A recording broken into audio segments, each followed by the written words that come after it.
বলছে আবুল কাসেম যা বলে তাই করো। আবুল কাসেম হচ্ছে বিশ্ববিদ্যালয়ের একটা কুনিয়া উপনাম।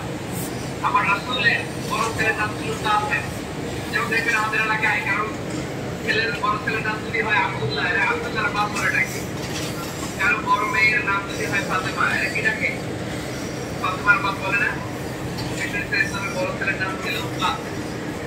যদি বাবা বললো আতির আবুল কাসেম, আবুল কাসেম যা বলে তাই শোনো, মানে মোহাম্মদ যা বলে তাই শোনো। এই কথা শুনে ছেলে সাহস পেয়েছে। ছেলে আবার পড়তে আরম্ভ করলো আশহাদু আল্লা ইলাহা ইল্লাল্লাহ ওয়া আশহাদু আন্না মুহাম্মাদার রাসূলুল্লাহ বলে আল্লাহু আকবার। বিশ্বনবীর আহ্বান শুনে ওই আহ্বানে সারা দিয়ে ছেলে শাহাদাত পড়ে মুসলমান হয়ে গেল। তার হৃদয়টার ঈমানের নূর দিয়ে আলোকিত করে দিল কি ভাইরা। এবার রাসূল সাল্লাল্লাহু আলাইহি ওয়াসাল্লাম বের হয়ে আসলেন, কনফিডেন্ট বললেন